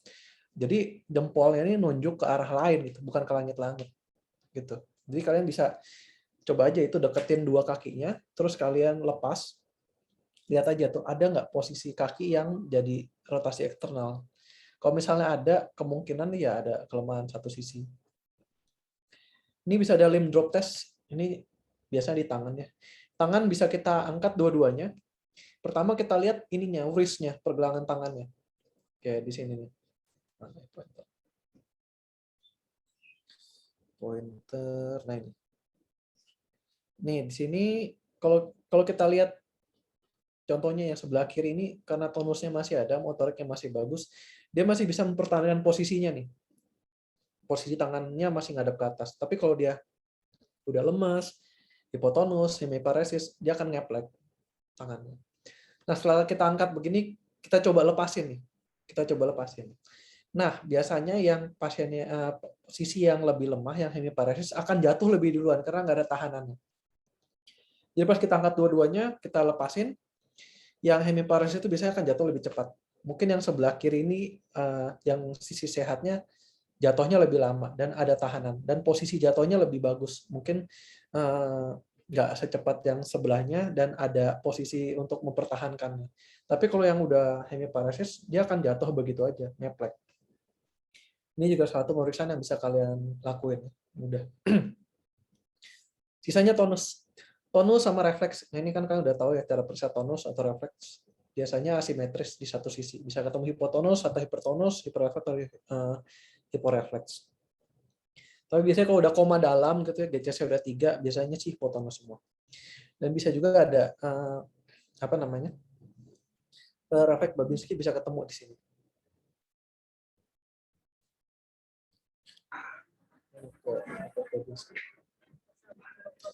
Waktu itu pasiennya kebetulan trauma medula spinalis, jadi kanan kirinya ada. Oke, next. Ya, ini udah tahu lah tanda Babinski meriksanya gimana, interpretasi gimana udah pada tahu. Nah, terus masalahnya apa juga? Yang gampang itu lateralisasi. Kalau lateralisasi kita udah ketemu, jelas kita udah gampang. Oh, ini kemungkinan besar ada lesi di satu sisi hemisfer yang menyebabkan ada asimetris. Tapi kita juga harus periksa pemeriksaan non lateralisasi lain yang bisa kita temuin pada pasien penurunan kesadaran. Nah, ini beberapa yang bisa kita lakuin ya. Refleks batang otak, pola pernafasan, tanda rangsang meningeal, atau tanda peningkatan TIK, atau funduskopi. Ini biasanya sih karena pandemi biasanya udah nggak dilakukan lagi. Atau tanda-tanda status epilepsi yang non-konvulsif. Nih ya, ini pasti udah pada tahu, udah pada periksa, udah pasti lewat stase neuro, lewat blok neuro pasti udah tahu cara periksanya ya. Refleks batang otak kayak refleks pupil, refleks kornea, doll's eyes, oculovestibular, atau caloric refleks ini memang jarang dilakuin sih. Lalu refleks muntah dan refleks batuk. Ini biasanya juga nggak kita lakuin, tapi biasanya kita lihat pas pasiennya itu kita pasang NGT. Biasa pasien penurunan kesadaran itu selalu kita pasang NGT untuk menghindari aspirasi. Jadi biasa pasti pasang NGT, kita tanya ke kakak perawatnya, Kak, pas di ini ada batuk-batuk nggak? Atau ada kayak refleks mau muntah nggak? Biasanya kita lihat itu untuk menilai masih intak nggak di nervus 9-10-nya. Pentingnya apa? Jadi ya kalau misalnya kita lihat nih ya, refleks-refleks pupil, refleks-refleks batang otak ini kan dia kita menilai fungsi dari nukleus cranial nervus yang ada di batang otak ya. Jadi contohnya nih, misalnya dia udah nggak ada refleks muntahnya nih, udah nggak ada refleks muntah, udah nggak ada refleks batuknya, ya kita lihat kemungkinan dia lesinya ada di mana? Oh, ada di medula. Karena kita tahu dia nervus 9-10 itu dia ada di lokasinya ada di medula. Terus bisa kita lihat, oh kok ini refleks pupilnya menurun nih, pupilnya anisokor besar sebelah. Nah kita ada lihat dong, oh, ini kemungkinan ada masalah di nervus okulomotornya. Oh ini kemungkinan lesinya ada di mana? Ada di midbrain. Jadi begitu. Jadi ya itulah pentingnya kita menilai brainstem refleks. Kayak contohnya, oh misalnya ini semua refleks udah nggak ada, ya berarti ini kemungkinan refleksnya udah lesinya udah luas nih. Mungkin satu batang otak udah ada kompresi penekanan, jadi udah nggak ada muncul lagi nih refleks-refleks yang bisa kita nilai gitu ya. Terus habis itu lanjut dulu ya. Kok nggak bisa sih? Bentar. Next. Nah ini breathing pattern jujur sih kalau saya lihat biasanya ini karena rata-rata pasien itu udah diintubasi jadi nggak gitu khas bisa kelihatan karena udah pakai ventilator. Dan kadang-kadang jarang dapat pasien yang baru masuk itu nafasnya udah jelek, itu biasanya jarang sih. Tapi ini teoritis saja. Kalian bisa nilai juga dengan dari respirasi pasien pas masuk, kalian nilai respirasi, bisalah kira-kira dia lesinya ada di mana. Tapi ini jujur juga saya jarang nilai begini karena lebih enak dari refleks batang otak. Tapi ya bisa ya dari breathing pattern ini. Terus tanda rangsang meningial, ini penting untuk lihat kayak meningitis kah atau malah SAH kah, kayak kaku kuduk, lasek, karnik, Brushinski ini kalian udah tahu lah ya. Cuma mungkin yang kalian belum tahu ini kuduk kaku. Ini juga saya jujur baru tahu pas PPDS. Jadi sebelumnya saya nggak tahu ini ada kuduk kaku. Jadi kalau kaku kuduk itu yang biasa kita periksa, yang pasiennya kita tekuk supaya dagunya itu bisa nempel ke arah dada. Kalau misalnya ada tahanan, itu kita bilang kaku kuduk gitu ya. Tapi kalau pada pasien kaku kuduk, kalau kita posisi bahunya kita angkat begini, lehernya akan jatuh. Lehernya akan jatuh begini, ya. Jadi kalau kita angkat itu bahu pasien, lehernya akan jatuh ke belakang. Jadi kalau dia posisi ke belakang nggak akan ada tahanan. Tapi kalau kuduk kaku, ini leher itu kayak batang pohon. Jadi kalau bahunya ini kita angkat begitu ya, bahunya kita angkat ini, itu leher akan tetap lurus, keras kaku gitu. Itu biasanya kita ada gangguan lain. Gangguannya biasanya dystonia atau torticollis. Jadi kayak gangguan otot memang. Beda sama kalau kaku kuduk ini memang karena ada iritasi di meninges. Tapi kalau kuduk kaku ini biasanya masalahnya di cervical dystonia, masalah otot. Torticollis kah atau ada kayak gangguan apa namanya? Biasanya penyalahgunaan obat-obat kayak haloperidol. Jadi ada dystonia. Hati-hati ya ini kalau pasiennya suspek trauma gitu, trauma kepala, cervical, jangan pernah dilakuin karena bisa memperberat lesi cervical. Terus ya triad casing ini biasanya peningkatan TIK, bisa kita lihat triadnya hipertensi, bradikardi, terus perubahan pola nafas. Ini biasa karena ini patofisiologinya karena kalau peningkatan TIK itu kan tekanan di otak tinggi ya. Jadi karena ICP-nya tinggi, intracranial pressure tinggi, lebih besar dari MAP, jadi darah itu nggak bisa masuk ke otak. Jadi suplai darah ke otaknya turun, Nah, ini karena dia turun, meningkatkan respon simpatetik supaya ini darah lebih banyak dipompa ke otak. Tapi masalahnya, karena peningkatan output kardiak ini ke otak, ditangkap oleh baroreseptor di karotid. Karotid mikir, ini kenapa tensinya tinggi banget nih mau ke kepala nih. Jadi justru dia malah mengaktifkan respon parasimpatetik. Jadi dia bradikardi. Nah, biasanya yang tahap terakhir ini udah end stage-nya ini ada respiratory pattern yang tadi kita bahas pertama itu. Jadi kalau udah ada perubahan pola nafas, biasanya udah tanda-tanda peningkatan TIK yang udah late banget. Biasanya ada kompresi dari brainstem. Dan ini mungkin juga kalian belum tahu atau jarang ketemu, ada juga status epilepsi yang non-konvulsif. Ini nggak ada karena dia non-konvulsif ya. Konvulsif kan kayak bentuknya yang kayak kejang, kelojotan. Nah, karena ini non-konvulsif, jadi dia nggak ada aktivitas motor yang jelas. Jadi kita nggak bisa lihat bahwa pasiennya kelojotan, tersentak-sentak, itu nggak ada. Biasanya tanda paling seringnya ya penurunan kesadaran ini. Tapi kita bisa lihat tanda-tanda subtle lainnya, kayak contohnya, ini pasien habis kejang kelojotan, ternyata dia kok nggak sadar-sadar nih, kejang kelojotannya udah berhenti, tapi kok pasien nggak sadar-sadar. Nah, ini kita bisa curiga dia ada non-convulsive status epilepsi. Atau nih pasiennya juga habis kejang, nggak sadar, terus kayak ada kedutan-kedutan di ototnya, entah di tangan atau di kaki, atau kita lihat ada nystagmus, atau automatism, biasa kayak mulutnya mengecap-ngecap, bergerak-gerak gitu, atau kita lihat kok ototnya keras gitu ya, tonik gitu ya. Nah, itu kita bisa curiga dia ada, ini orang masih kejang gitu, ini orang masih ada kejang yang berkepanjangan, cuma bentuknya non-konvulsif gitu loh. Jadi kita curiga nih, jangan-jangan apa memang sebuah status epilepsi atau bukan. Jadi ini yang harus kalian periksa juga nih. Autonomic instability, ini biasanya kita lihat di monitor. Pernah ada pasien saya status epilepsi gini, nggak kelihatan, jadi cuma penurunan kesadaran, tapi tuh kita lihat beberapa kali kayak nanti tensinya tinggi jadi 160, 170, terus ototnya keras, terus nadinya naik, ntar berapa detik kemudian berhenti, nadinya turun lagi, tensinya turun lagi, ototnya jadi lemes lagi, ntar berapa menit lagi muncul lagi, tensinya tinggi lagi, nadinya cepat lagi, nafasnya cepat lagi. Nah, itu kayak nggak jelas nih. Ini kita bisa curiga ke arah sebuah status epilepsi yang non-konvulsif. Jadi jangan lupa diperiksa juga ya tanda-tanda kayak gini. Nah, ini biasanya tips juga nih. Tips ini biasanya kalau kayak mau apa? Kayak mau iseng-iseng dia. Kayak contohnya lo dapet pasien di UGD gitu ya. Dapet pasien di UGD, pasien baru masuk nih didorong pakai berangkar gitu ya. Pakai berangkar didorong terus masuk di misalnya di triase gitu ya. Ini biasanya kita ada 4 glance ini. Jadi 4 glance itu kayak kita sekilas kita lihat lah 4 kondisi ini. Pertama kita lihat normal breathing nggak? Nafasnya kelihatan normal nggak?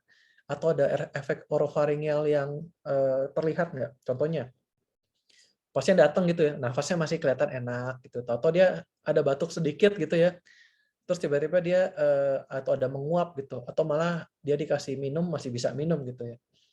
Berarti pas kita lihat, oh ini minimal medula oblongatanya masih intak nih, masih bagus. Nafasnya masih bagus, refleks orofaringeal masih bagus. Berarti ya minimal nih nggak ada kompresi medula nih. Gitu.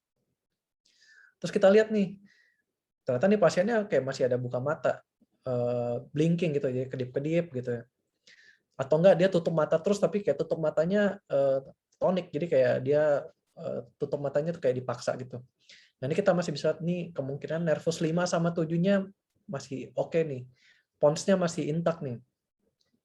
Terus juga kita lihat gitu, oh ternyata nih pasien buka mata nih. Matanya masih ada lihat lirik kanan kiri gitu ya. Berarti ini kita lihat nih nervus 3, 4, 6-nya masih bagus lah. Kemungkinan midbrain-nya masih bagus nih. Jadi kita lihat ya, dari komponen kayak medula, pons, sama midbrain, oh ini udah aman nih. Minimal kayaknya nggak ada lesi di batang otak. Terus kita lihat juga nih pasiennya. Ini pasien gerak-gerak nggak nih?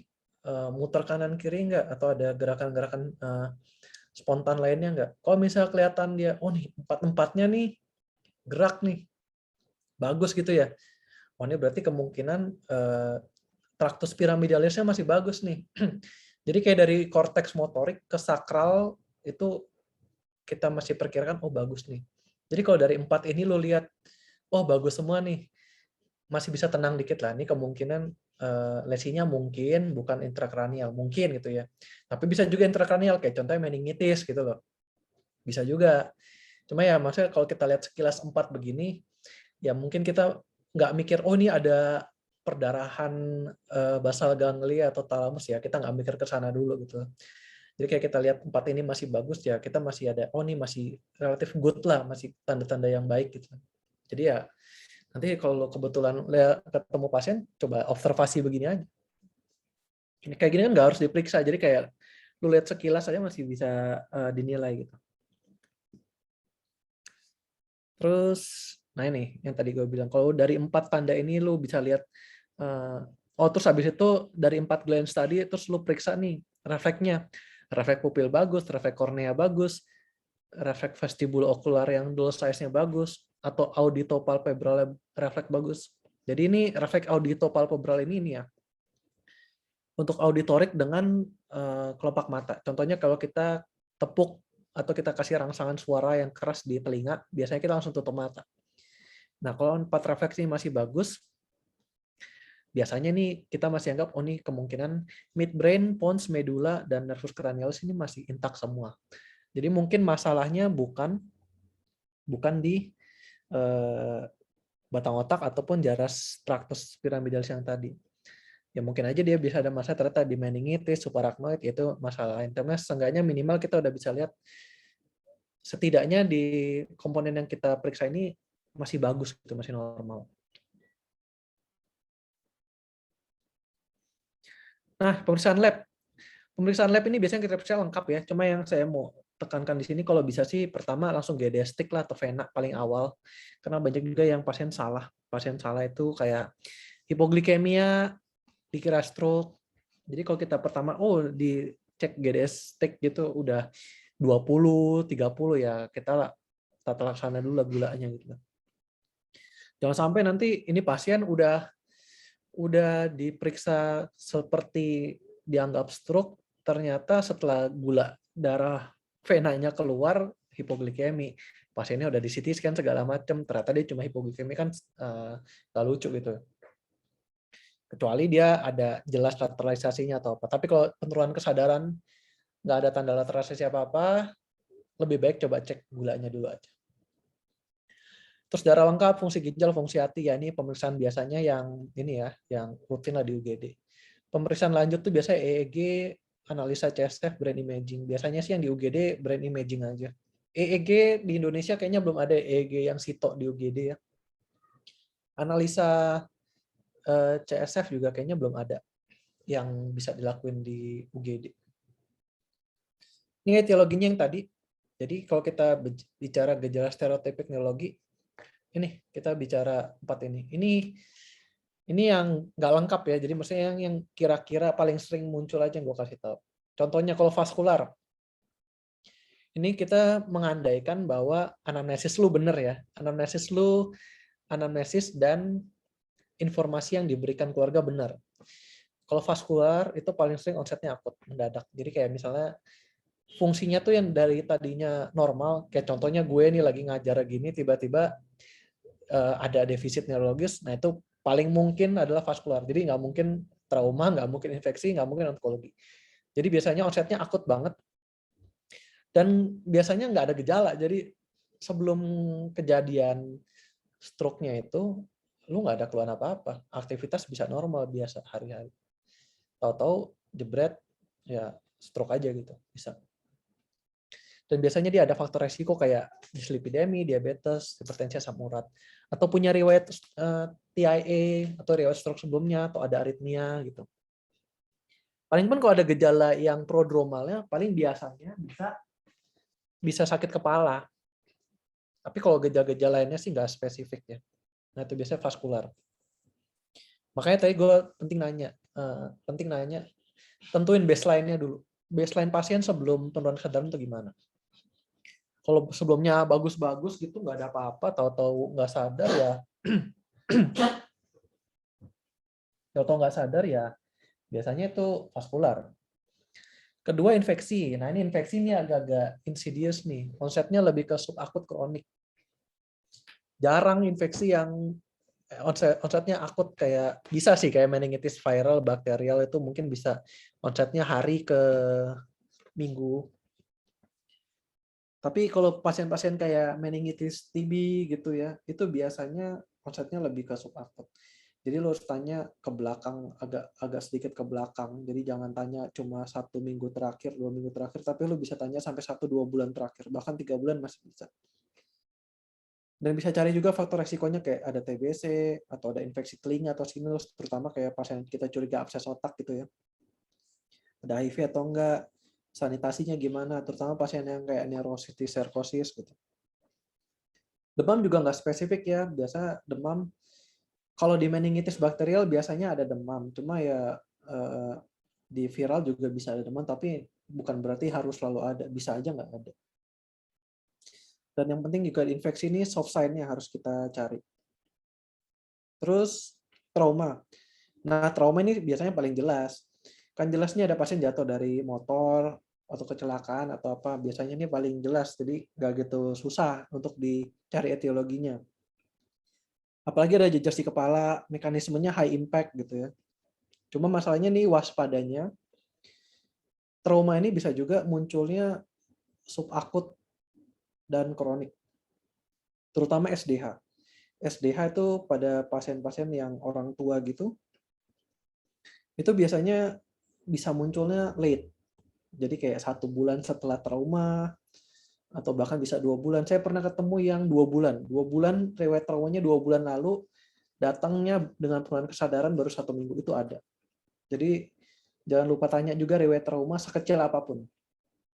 Bisa juga kayak pasien udah tua gitu, umur 80, cuma kebentur sedikit kepalanya, jadi SDH bisa aja. Biasanya pasien yang resiko itu yang lebih tua dan pasien yang dengan antikoagulan. Bisa ada yang delayed bleeding, biasanya SDH. Dan kadang-kadang gejalanya itu nggak spesifik. Kadang-kadang gejalanya kayak cuma sakit kepala, mual muntah, bahkan kadang-kadang hemiparesis lateralisasi nggak ketemu. Karena kalau orang tua kan udah ini ya, otaknya udah atrofi, jadi nggak maksudnya masih banyak lah itu rongga di kepalanya untuk menahan peningkatan tekanan intrakranial. Jadi kadang-kadang gejalanya nggak jelas, cuma kayak perubahan perilaku, gangguan kognitif, lupa-lupa begitu. Jadi jangan lupa juga ditanya yang soft sign untuk trauma, yang terutama pada kondisi yang kita curiga ini bisa ada delay bleeding.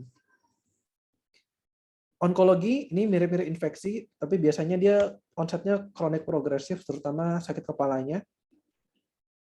Faktor usianya biasanya usia, ada zat karsinogenik kayak mungkin rokok atau apa, atau mungkin punya tumor di tempat lain, kanker tempat lain, atau penggunaan kontrasepsi hormonal, terutama pada wanita biasanya meningioma. Bisa juga ada berat badan turun. Terus cek juga apa mungkin ini proses metastasis dari lokasi lain. Paling sering sih yang sering saya ketemu kalau nggak dari paru-paru itu dari payudara. Itu paling sering biasanya yang ke otak. Soft sign-nya juga bisa ya. Jadi onkologi ini bisa kita cari juga perubahan-perubahan kognitifnya. Terus lanjut, nah ini common etiologinya ini tinggal dibaca aja sih. Ya maksudnya kalau lu bingung nih kira-kira gue mau mengarah kemana ya, kira-kira yang sering-sering ya inilah. Yang sering-sering pasien neurologi di UGD ya ini.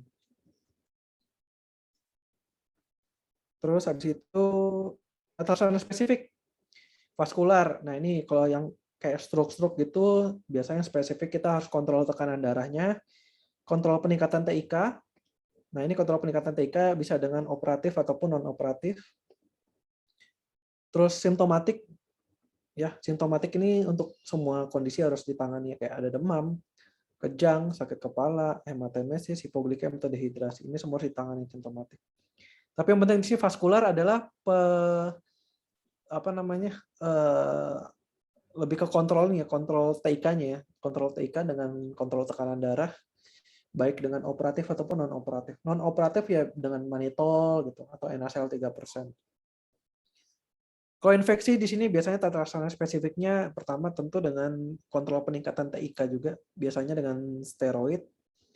pemberian antibiotik atau antiviral untuk etiologinya, lalu simptomatik juga ya. Ini trauma tuh biasanya sama ya, mirip-mirip dengan vaskuler. Pokoknya kontrol tekanan darah, kontrol peningkatan TIK, bisa dengan operatif atau non operatif. Lalu onkologi itu juga pengobatannya sebenarnya sama sih. Intinya kalau di neurologi itu lu harus kontrol TIK-nya. Cuma kontrol TIK-nya itu di tiap etiologi beda-beda. Kayak contohnya di infeksi lebih efektif pakai steroid dibandingkan pakai mannitol. Terus pada vaskular lebih efektif pakai mannitol daripada pakai steroid. Jadi jangan kebalik-balik. Nah ini biasanya tata laksana vaskuler. Biasanya kalau dia tekanan darahnya tinggi bisa pakai nicardipine IV atau diltiazem IV. Kontrol peningkatan TIK biasanya dengan non operatif itu dengan mannitol atau dengan operatif kalau memang di sana ada bedah sarafnya. Ini nanti bisa dibaca sendiri ya. Intinya kalau hemoragik itu kalau tensinya di atas 220 itu harus diturunkan. Ya, dengan biasanya antihipertensi intravena. Kalau di atas 180 ada peningkatan TIK ataupun TIK normal itu juga harus diturunkan. Jadi biasanya cut off-nya 180. Aman diturunkan hingga tekanan darahnya 140. Ini juga kontrol tekanan darah yang iskemik ya. Ini bisa dibaca sendiri algoritma gini. Intinya kalau di vaskular itu kontrol peningkatan TIK caranya dengan kontrol tekanan darah ataupun dengan mengurangi massa volume otak dengan mannitol. Ini bisa dibaca sendiri juga ya. Intinya kalau teori-teori gini mah kalau kalian udah tahu penyebabnya, udah tahu etiologinya, untuk tata laksana udah mengikuti teori aja. Biasanya kalau tata laksana itu nggak jauh beda sama teori. Justru yang susah di kita itu adalah menganamnesis PF dan membuat diagnosis. Tapi kalau diagnosisnya kita udah tahu, ke belakangnya sih lebih udah tinggal ikutin aja tata laksananya. Cuma ya kalau diagnosisnya salah ya ke belakangnya salah juga. Ya. Untuk mannitol dosisnya gimana, pemberiannya gimana bisa dibaca sendiri. Dekompresi. Ini kalau operatif kapan harus kita operasi, kapan harus kita konsul ke bedah saraf. Ini ada semua indikasinya di sini. Ini tinggal dibaca aja. Nggak banyak beda kok kalau di sini. Biasanya kalau udah ada indikasi begini ketemu, ya kita konsul aja ke bedah saraf. Ini tata laksana trauma ya. Sama sih, survei ABC, survei sekunder, lalu klasifikasi cedera kepalanya yang cedera kepala ringan, sedang, berat, lalu CT scan, dilihat normal ataukah ada fraktur atau perdarahan, apakah indikasi operasi atau enggak, berlakukan operasi atau enggak. Ini kalau satu-satu dijelasin nggak selesai-selesai kita. Ini trauma ya, intinya mirip-mirip lah, bisa dibaca sendiri. Ini indikasi operasinya. Udah tinggal dibaca aja semua di sini. Infeksi biasanya kita kontrol peningkatan TIK-nya dengan steroid, dengan dexamethasone, dan hati-hati pada imunokompromis. Jadi kalau pasiennya HIV, biasanya kita nggak hati-hati pemberian steroidnya. Bisa juga pemberian agen hiperosmol, mannitol, kalau misalnya pasiennya imunokompromis. Pemberian antibiotik atau antiviral sesuai dengan etiologi dan simptomatik. Ini biasanya untuk obat-obatan yang lumayan sering kita berikan untuk infeksi-infeksi di intrakranial. Oke, ini untuk onkologi. Dan ya, sekian aja sih. Udah lebih dari 1 jam kayaknya, biar nggak lama-lama juga. Oke, terima kasih. Mungkin moderator, kita stop sharing dulu ya.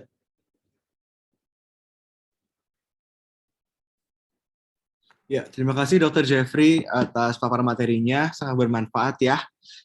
Ini udah ada beberapa pertanyaan ya dari teman-teman sekalian.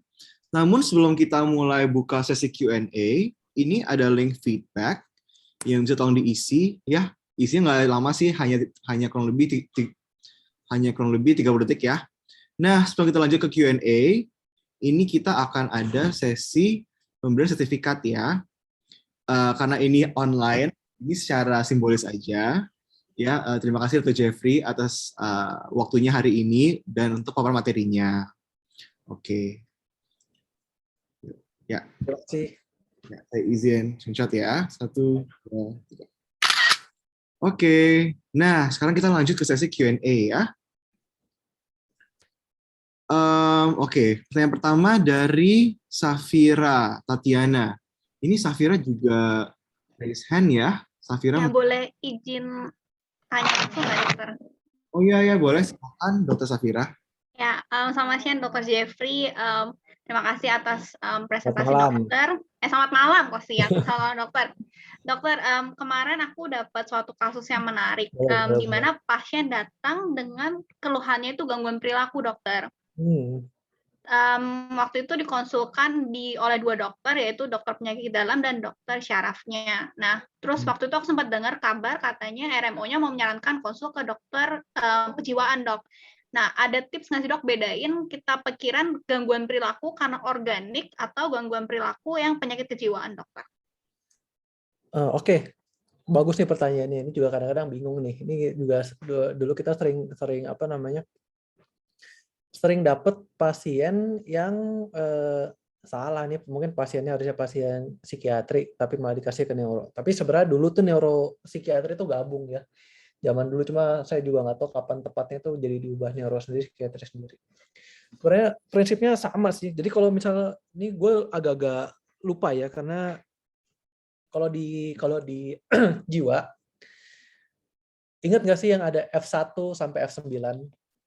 F1 itu kan gangguan mental organik ya. Jadi sebenarnya tuh tugas kita sebagai, kalau di bagian neurologi, kita harus nyingkirin dulu organiknya ada atau enggak gitu. Organik kan sini maksudnya ya ada nggak sih penyebab yang benar-benar dari intrakranialnya. Kayak contohnya ya kayak tadi, mau vaskular kah, tumor kah, infeksi kah, trauma kah, onkologi kah. Gitu. Jadi sebenarnya prinsipnya sama. Mulai dari analisis PF gitu ya. Kita cari ke belakang, ada nggak sih apa namanya, riwayat-riwayat yang bisa mengarah ke vaskuler, ke trauma, ke onkologi atau ke infeksi. Pertama itu dulu. Terus yang kedua, baru kalau misalnya itu nggak ketemu, ya sebenarnya ini tugas psikiatri sih berikutnya. Karena anamnesis psikiatri gitu kan banyak banget ya, dan pemeriksaannya kan khusus juga ya. Tapi intinya kalau dari kita sih, tetap aja fokus, kita singkirin dulu, ada nggak kemungkinan apa namanya, kemungkinan dari intrakranialnya, begitu. Kayak contoh sih kalau pasien yang gangguan perilaku, saya sih jarang dapet ya, jarang dapet yang benar-benar karena intrakranial tuh jarang banget. Gimana, Safira? Iya, dokter. Cukup Tipsnya sih menjawab, dokter. tetap intinya tetap harus periksa neurologis awal. Jadi kita singkirin dulu yang organiknya. Ya, tapi Kalau kasus misalnya, ini menariknya, dokter, dia nggak ada kelainan defisit neurologis, dok. Jadi kayak kita tuh maju mundur gitu loh, dok, untuk terapinya. Dari dokter syaraf dan dari IPD-nya, dua-duanya, dokter. nggak Nah, dikonsul ke jiwa nggak? jadinya nggak dikonsul, dok. Jadinya dievaluasi ulang sama dokter syarafnya. Akhirnya dokter syarafnya minta kontras CT scan karena curiga infection. Biasa begitu. Iya, Biasa kalau misalnya kita ragu gitu ya, kalau kita ragu pasti ujung-ujungnya brain imaging, pasti itu ujungnya brain imaging. Cuma maksudnya kalau memang dari kondisi kita di tempat kita nggak ada brain imaging, ya biasanya kita nentuinnya dari anamnesis dan PF dulu. Kalau memang dari kita yakin kayak ini nggak ada lateralisasi nih, ini nggak ada tanda-tanda dulu ke arah infeksi, nggak ada tanda-tanda ke arah ini, nggak ada ke vaskular, nggak ada ke onkologi, ya boleh yakin aja ini kemungkinan masalah psikiatri.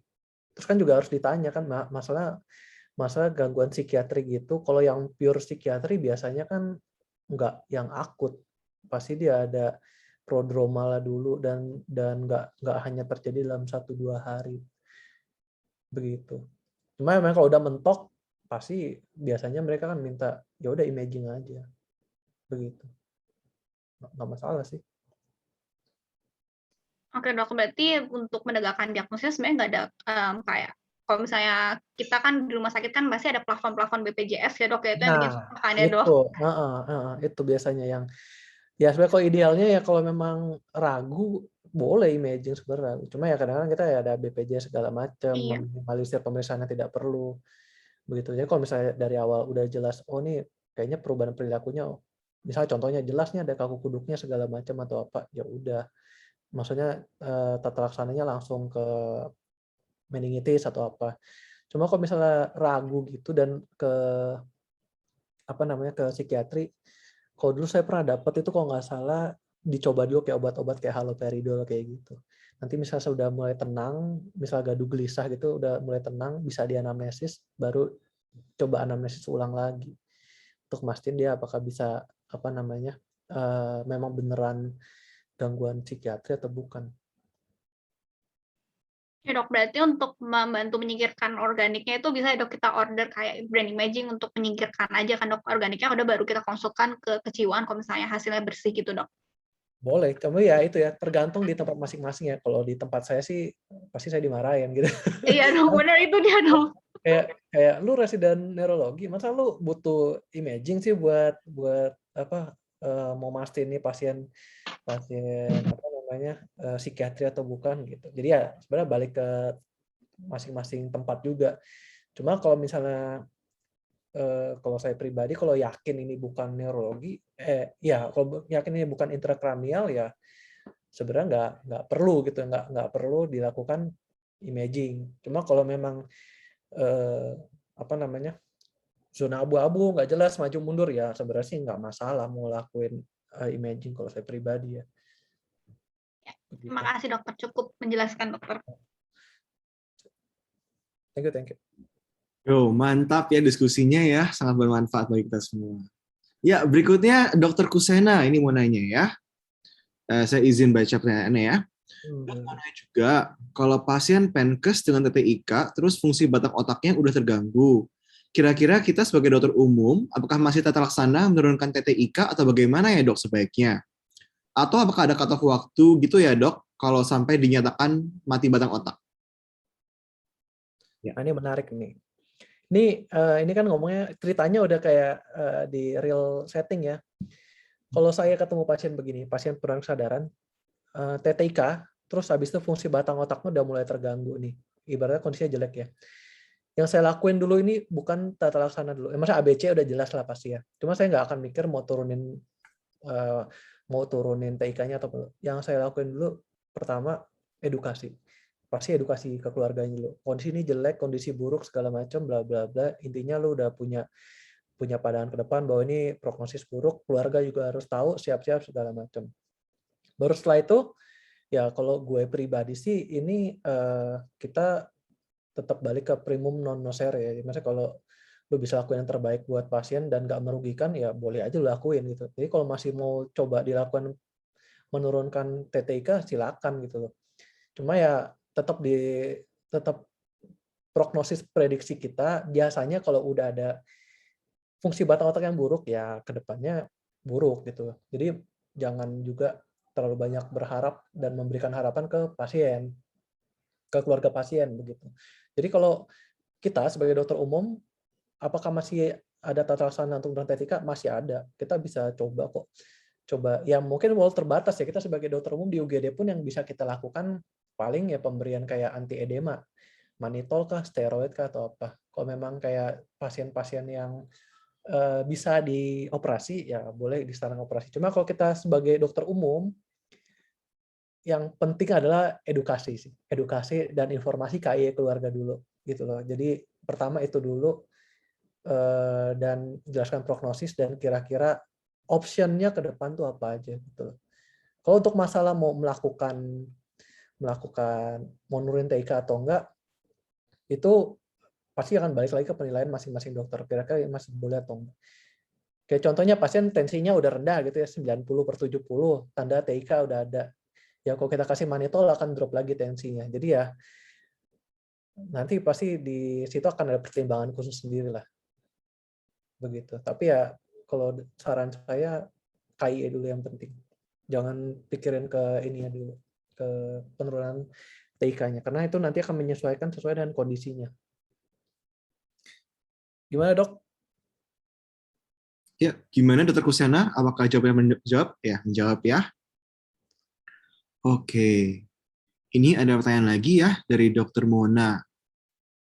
Dokter, saya izin bertanya, bagaimana pertimbangan kita untuk membolehkan pasien yang sebelumnya mengalami keturunan kesadaran, namun ada perbaikan, untuk melakukan aktivitas sederhana, misalnya seperti pergi ke kamar mandi, dok, mengingat kemungkinan masih adanya resiko jatuh pada pasien. Terima kasih, dokter. Bagi pertimbangan 50% sebelum memulai perbaikan kesadaran. Ini maksudnya kondisinya pasiennya masih di mana? Masih di UGD atau udah di rumah atau bagaimana nih? Biasanya sih kalau udah di apa namanya, kalau di UGD atau masih baru pulang ya biasanya sih kita sarankan ya jangan banyak bergerak-gerak dulu kemana-kemana. Pasti ini kan akan gradual untuk aktivitas itu pasti akan nggak mungkin yang langsung berat. Kayak contohnya kalau untuk ke kamar mandi gini ya pasti awal-awal mungkin pakai pispot kah, pakai pampers atau apa. Jadi nggak yang langsung disuruh di kloset, apalagi yang toilet jongkok gitu yang enggak. Gitu. Ya sampai pertimbangannya pinter-pinter kita lah, kita lihat nih kondisi pasiennya gimana, penurunan kesadarannya gimana, kondisinya gimana.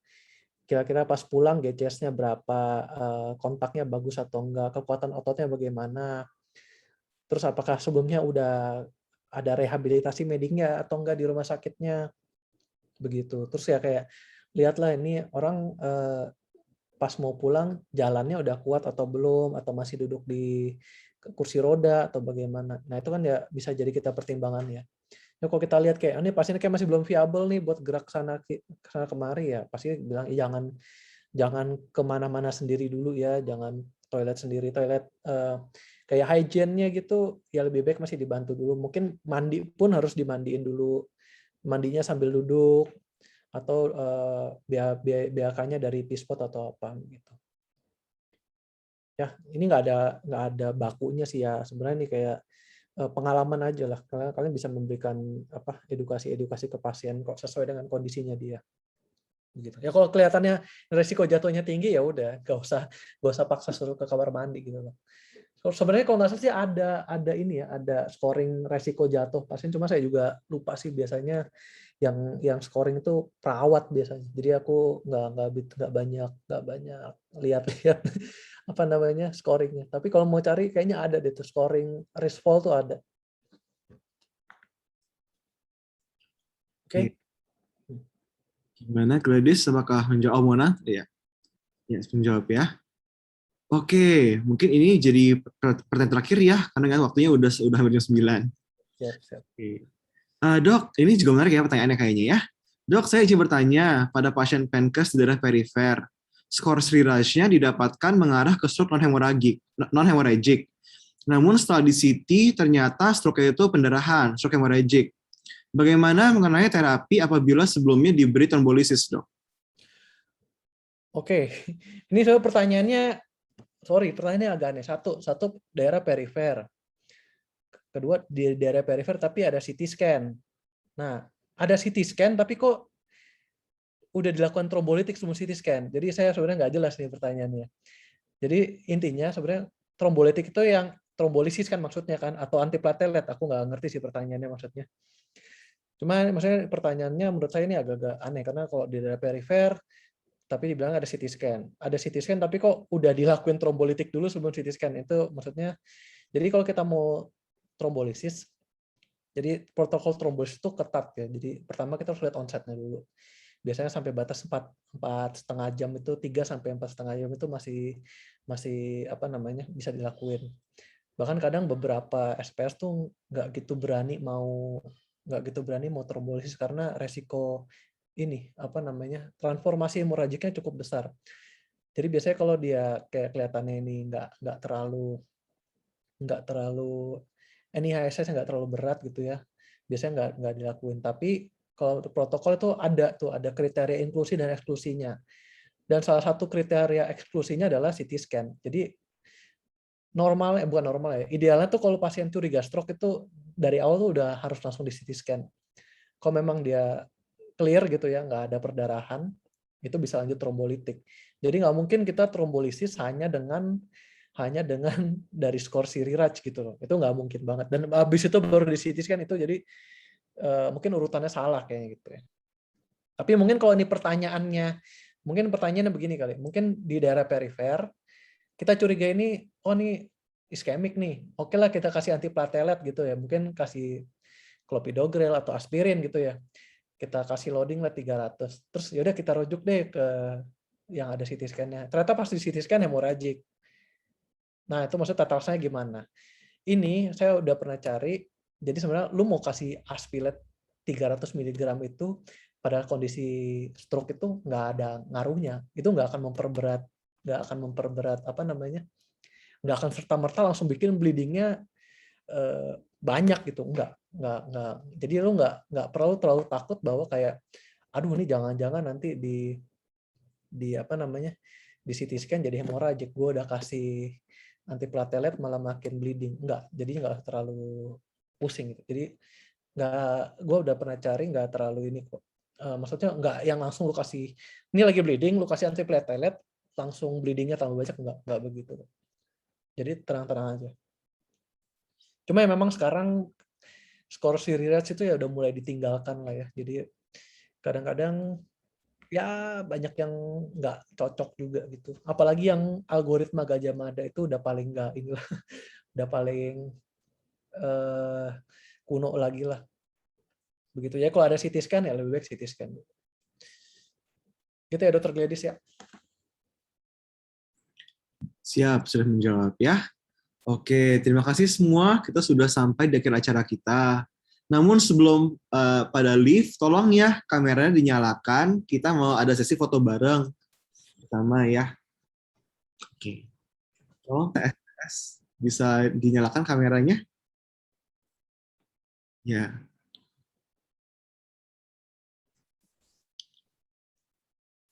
Ya. Dan terima kasih ya kepada Dr. Jeffrey atas waktunya dan materinya. Sangat berguna kita semua. Izin ya ditunggu ya sebentar lagi. Terima kasih juga ya untuk yang udah berdonasi ya. Thank you, Bang. Nanti akan paling kita kasih tahu laporannya ya untuk nanti siapa aja yang udah nyumbang gitu. Jadi bisa ngecek lah nama-namanya nanti. Ya, siap dok. Nanti kita akan kasih ya laporan donasinya ke grup WA nanti. Oke, semua kita isi screenshot ya. 1, 2, 3. Ya, halaman kedua. 1, 2, 3. Oke, terima kasih semua atas waktunya. Dan terima kasih pada Dr. Jeffrey untuk materinya. Kita bisa sharing di sini. Oke, izin live ya. Oh ya, ya dok. Terima kasih dokter.